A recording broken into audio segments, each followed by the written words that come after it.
Hey y'all, it's 2:30 a.m. on the 18th of October. Last few days of Libra season. Full moon going on tomorrow night. Pisces moon tonight. Last few hours of Mercury retrograde and Jupiter retrograde. There's a lot, okay? But I'm going to go really quick because I'm moving in 2 weeks, y'all. Things are getting in motion anyway. I have to pack up. I have to cut my services and stuff like that. So I'm going to try to still do stuff from my phone, but this is probably the last one I'm going to do on my computer until I move.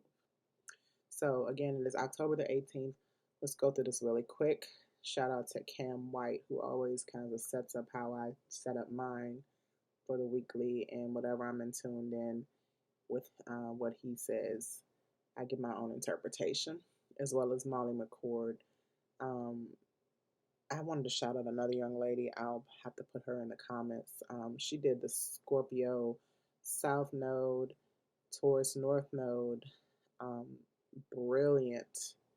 It was 2 hours, but it's because she covered all the houses and all the placements that really are going to be affected by the South Node. But because this Saturday starts Scorpio season, and I'm a Scorpio, this Thursday is my son's birthday. He was born 2 days before Scorpio.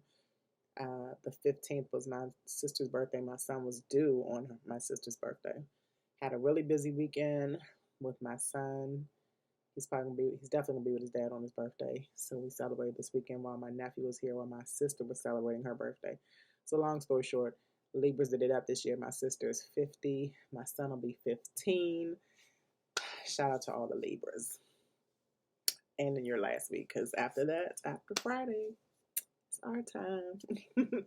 All right, so Monday, the 18th of October, we're going to have Mercury station direct early at 8 o'clock in the morning, so like in 6 hours. That's exciting because Mercury retrograde was hell of intense this time. We thought it was going to be easy, and, you know, Libra is an air sign, so it's lighter energy, but I hope y'all can hear me too because my heat is on. It's cold already, y'all. So I was saying Mercury retrograde was really, it was an eye-opener. Even just tonight, earlier, like at the end of the 17th, I went and took my nephew to his grandmother's house, who is my sister's mother. We are related via our father, and we had a long, deep, but puzzle putting together kind of conversation where she's an author. I'm an author who has not put out my book yet, not even my first one. And I have 1, 2, and my daughter has 1. So I have like technically 3 books that I need to put out. And she gave me the puzzle pieces to do that, especially my memoirs with me talking about coming up with my corrupt father. So just not talking too much about that because that's nothing to do with the weekly, but it was just me just like tying in the loose ends of this Mercury retrograde that had to do a lot with relationships, had to do a lot with healing, had to do a lot with family members and all kinds of things, especially the squares and oppositions that it made, not oppositions, but squares it made with, not even squares, y'all. It's like trines, and it's the last few degrees of Mercury retrograde, and I'm still a little tongue-tied. So Mercury was in Libra, and Saturn is in Aquarius, so that means that they're trine because they are air signs. So there were some trines with the air signs, with Mercury, the planet of communication, and Saturn, the planet of restriction. But Saturn has a lot to do with male, and it was also trining Jupiter because Jupiter is in Aquarius too. So Saturn has a lot to do with male authority, father figures. So those two being in retrograde, Saturn is out of retrograde, but those two aspecting each other dealt with a lot of stuff that was communicating with masculine energy. Okay, let's move on. Jupiter stationing direct in Aquarius happens later in the afternoon tomorrow, or today, on Monday the 18th. and Jupiter stationing direct. This is really good because Jupiter is the planet of luck and abundance, and Jupiter in Aquarius has to do with the luck of humanity and our social groups, our uniqueness, and that's really positive. Jupiter um, showed us positivity at its best when Jupiter was in Pisces this past spring. Then it rolled back in the retrograde into Aquarius. Now we're going back into Jupiter and Pisces by the end of this year in December. I believe it's December or January. We'll get to that later, but Jupiter going direct with Mercury going direct. So we're talking about big hope today, okay? Mercury going direct means clarification on communication, getting more clear about things and knowing what direction things are going on, especially with the balance of Libra. When Mercury goes into Scorpio, we're going to be talking about a lot of direct investigations, secrets, occult stuff. We'll get into that when we talk about the sun going into Scorpio on Saturday. But Jupiter station direct will help us bring hope into the possibility of abundance in the future with individuals as well as the collective, because Jupiter is one of the final individual inner planets. This is good. Okay, Mars in Libra still, trining Jupiter in Aquarius, still the air signs. Remember, I did air the last time. I skipped last week, and then the week before that, my weekly was about air. So we still got this big air energy for a few more days. And Mars trining Jupiter is action on our abundance, action on our luck, taking action, especially balancing out our luck with our relationships, expanding on our relationships. That trine is quick energy that is needed and not necessarily compatible, but needed energy in that element. We need light energy. We need lighter energy from the retrogrades. Okay, we've had 6 planets in retrograde. Now we're down to just 3. Neptune is still retrograde. Pluto is still retrograde, and Uranus. Okay, so all the outer planets are still retrograde. Jupiter and Saturn were the last 2 inner planets that are close to the outer planets that are out of retrograde, and Mercury was the only inner planet. Inner planet meaning close to the sun, is the only closest inner planet to the sun that is always in retrograde 3 times a year. That's over 2. So a lot of lighter energy, especially with us as individuals. The collective, though, is still working on lessons. Remember, retrogrades have to deal with lessons. So the moon is currently in Pisces, getting ready to move into Aries tomorrow night.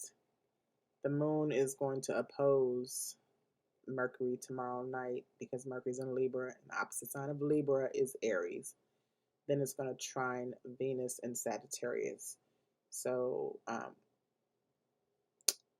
Venus in Sagittarius with the moon in Aries. No.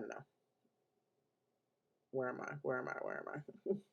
I'm sorry, the moon in Aries trining Venus, because those are 2 fire signs. Action taking on what we desire after it is opposed how it communicates. So after we are still trying to figure out how to communicate, now the Mercury's in direct, because the moon in Aries is impulsive communication. It is direct. It is egotistical, kind of. And then now with that kind of attitude, even though it could be a leadership attitude too, Venus in Sagittarius is carefree and all about freedom, is giving that freedom to the moon to express its impulsive emotions after it has had that communication opposition with Mercury. But it's still overall pretty good because we need some jolts of energy. Piggybacking and slowing down really quick. Slowing down with the Taurus that I'm getting ready to talk about, Miss Erica Pitts.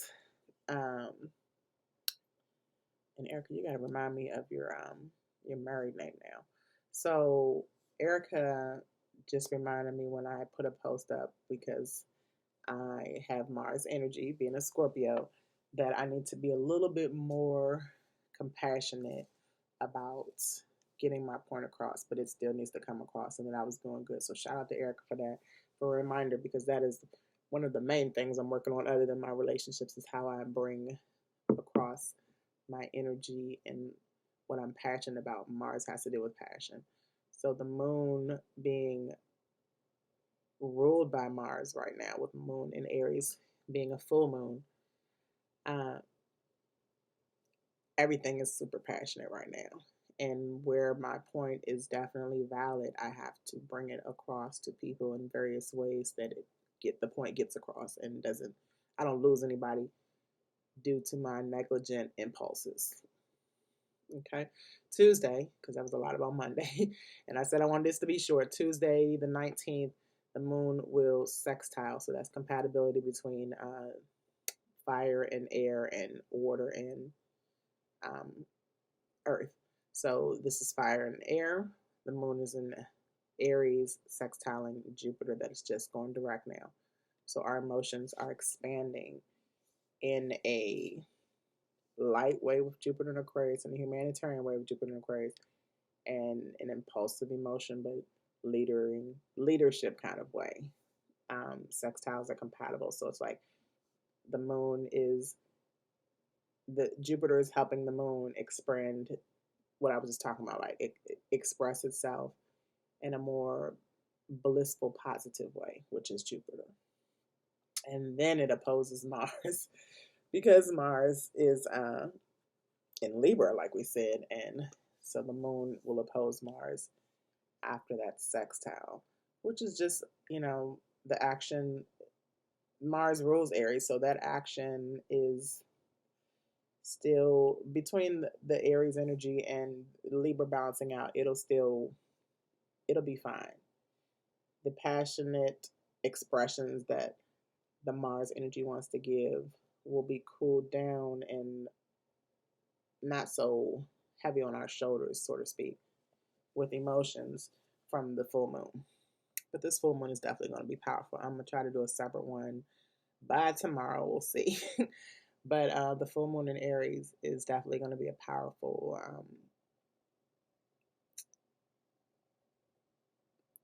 what's the word I want to use, y'all? Not impulsive, but expressive. Expressive way of tying into our egos, because our egos can be, especially in individually, our egos can be very passionate about what we want to get across. And just long story short, the full moon illuminates our emotions about our passions in Aries. We'll get into more into that later. Wednesday, the full moon continues, but the moon will move into Taurus later that day and square Saturn in Aquarius. So these are the fixed sign energies. The moon is exalted in Taurus. This is necessary. Squares are always necessary, with the moon slowing us down, helping us simplify things with our emotions. So after we've had these fiery, passionate emotions with the full moon in Aries, we can simplify with the Taurus energy, more about our security, more about our finances. Saturn and Aquarius going direct will bring this, Saturn has that restrictive energy, but we're changing it kind of with the Aquarius energy, because Aquarius energy is rebellious. And it's Saturn Aquarius is going to be changing, especially with it squaring Uranus all year. But actually, Uranus and Saturn are so far apart right now that they're not conflicting. But the moon is being ruled when it's in Taurus by Uranus too. So it's still kind of that Saturn and Uranus energy squaring, for lack of better words. But moon and Taurus, our emotions are simplified more. They're more exalted, especially with our finances. But Saturn, with like, let's use the government as an example, because I love to use the government for Saturn. The government is still messing with our emotions financially, and it is up to us to simplify that and not them. And that's all I'm gonna say about that. Thursday, the 21st, happy birthday, DJ Donnell Jr. Mommy loves you. 21st, back in 2006, his moon was in Taurus as well. No, I'm sorry. My son's moon was in Libra. his rising sign is Taurus. So the moon will be conjuncting his rising sign, his natal rising sign on his birthday. But the moon will be in Taurus, which is his little sister's moon. My youngest daughter, Zane, has a moon in Taurus. And it'll be conjuncting Uranus in Taurus.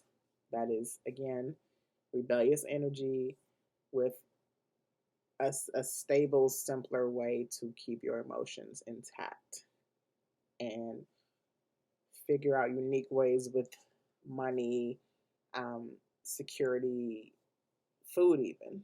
The food shortage is not a topic I want to keep talking about, but the food shortage is not going to be it's not going to be what you think. Let's put it like that. It's not going to be what we think. It's just going to really just be us uniquely how we can uniquely ground ourselves in order to switch up, be innovative about how we get food, how we get finances. That's all that Taurus energy, especially, again, like I said, when the nodes change to Scorpio and Taurus in January, we will see a lot more of this energy. Being more innovative with our finances, how we grow and get food, and being secure and simplifying things and slowing down, because this Gemini and Sagittarius node is just like everything in here is just going. So we need that slow down. All right. Let's talk about the nodes a little bit more when I get to Saturday. Friday, on the last day of Libra season, Friday is my good buddy Preston Scott's birthday. I kept asking him, "Are you sure you're a Scorpio or a Libra?" And he gave me his exact birthday, and he was right on the nose of being a Libra and not a Scorpio. But shout out to Pete. He was born, I think, in the morning. That's why, because later in the evening, actually, like right as soon as we go into the 23rd, is the real day when Scorpio starts. So anyway, the moon in Taurus will be squaring Jupiter in Aquarius because it just squared Saturn in Aquarius. On Friday, they'll square Jupiter in Aquarius because Jupiter is, I don't know how many degrees Jupiter is, but I know Saturn is closer to the beginning of the moon. It's like 5-6 degrees. So Jupiter's towards the last decan in the 20s. So Jupiter is squaring the moon, and that is just expanding on the way we are feeling about our finances, food. Can't say food enough. Taurus is the bull, so y'all know that's a cow. And our security. When fixed signs square, that's a lot of control. So we gotta be more innovative in what we're controlling with the moon squaring a planet that can expand our luck on this whole thing. So again, squares have to happen so that something can result more positively, or even a lesson will result, and we'll just keep doing that lesson over until you get it. Then Mars in Libra will square Pluto in Capricorn. That is a big deal because Mars and Pluto are kind of the same energy. Mars, the god of war, Pluto, the god of transformation. So that's a lot of action taking on change. Again, squares, I can't say this enough because I like conflict, even though I cry, boo-hoo, and bitch about it. I like conflict because I know something is going to come out of it once we have hashed it out. So this is the planet of war, but being balanced out by the Libra energy, the lighter air energy. And then we got the grounding energy of Capricorn, the earth sign, and Pluto. However, Capricorn deals with those structures that don't want to be transformed. So Pluto is really, really transforming things. I wouldn't be surprised if we don't have another big shocker this week on Friday, especially because Mars has to deal with the action we're going to take as individuals. Mars is an individual planet, with Pluto, a collective planet that has to deal with restriction. And it's in Capricorn that has to deal with all Saturnian things like masculine energy and corporations, governments, structures, banks even. We'll see. But tomorrow's going to be a good day, but Friday's going to be a little bit of a banger because it's got two squares. All right, Saturday. And then we're going to end Saturday is the first day of Scorpio season, so shout out again to my Scorpios. Shout out to one of my favorite Scorpios, Scorpio Mystique. It's her birthday on Saturday. I normally do birthdays for every, but Scorpios, I'm going to give a few Scorpios. A lot of Scorpios got me tight right now because, Scorpios some are toxic in the lower energy and some are very elevated and transformative and phoenixes like I'm trying to be. So I'm going to keep it Phoenix wise. Shout out to positive Phoenix type Scorpios. The toxic ones, shout out to y'all because y'all gonna get yourselves together too. I know I did. All right. Also, speaking of toxic, no shade, but the moon moves into Gemini. So we're talking about that gossipy, not emotional, but gossipy kind of moon on a Saturday on Scorpio season. So we'll see how Saturday goes. But what I wanted to say about the Scorpio nodes. So nodes are always in retrograde. And I'll definitely want to do a Scorpio Taurus episode, but I'll probably do that once I move and get settled because we have 2 more months. The nodes go backwards. So they go in retrograde. So we are like at almost 1 degrees of Sagittarius right now. Going back to when the Sagittarius South node started and then the Gemini North node started. Nodes again are controlled by the moon and the eclipses, right? So we have an eclipse coming up in November and in December that are going to set off the switch of the nodes in January. Long story short, once the nodes in Sagittarius and Gemini hit 0 degrees, which is a critical degree of clean slate, okay? Going back to the 29th degree when it started, just like it'll start in the 29th degree in Scorpio and Taurus in January 18th, 2022 to be exact. That 0 degree is like a clean slate, but the 29th degree is like a mastery level. So when we came into the Sagittarius and Gemini South node and North node, we were at the point, it was like June 2020, July 2020, when we left the Cancer and Capricorn nodes that have to do with. Okay, so let me back up even more. The Cancer and Capricorn node gave us a clean slate when COVID hit. Coco hit.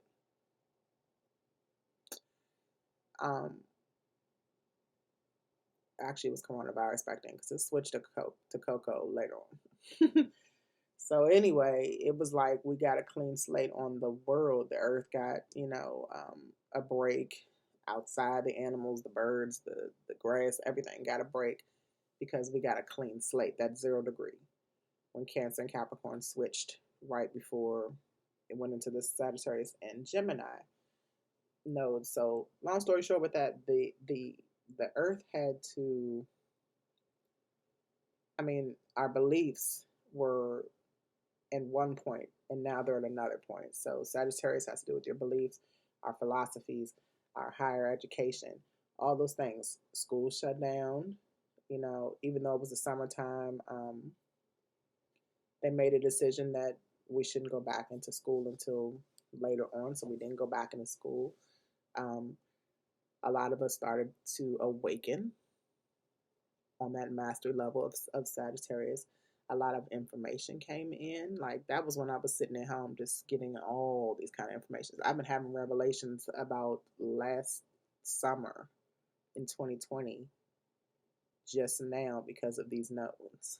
Like I discovered when I was in a federal government position what happened back then last summer and then last fall too is finally it's coming out.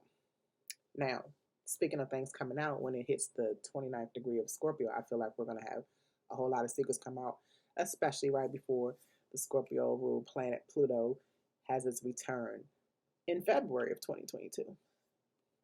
Hopefully I'm not going over y'all's head, but I expect big secrets to come out and big finances to hit when the Taurus and Scorpio, North Node and South Node, hits in January. So if you're wondering about finances and stuff, hang on. It is definitely probably going to be a challenging winter because we are getting ready to clean slate all our beliefs. Schools probably that's why I'm trying to get together this homeschooling thing, because people are probably going to switch up their beliefs about school, church, some things they thought are positive they're going to switch up because Sagittarius is positive. Gemini, the way we are coming together in our communities and our circles and our friends have been switched up. We're about to clean slate friends. We're about to clean slate other things, Sagittarius. Siblings, I still have some patching up to do with siblings. I've been patching up relationships with my parents first, that whole little situation. But a lot of communication we're going to have a clean slate with. That's the 0 degree. That's all I'm going to touch with that as I get more notes about that to make it a little bit more. But long story short, it's going to start with like a preview in Scorpio season of what we're going to expect when the nodes switch to Scorpio and Taurus. The preview starts on Saturday.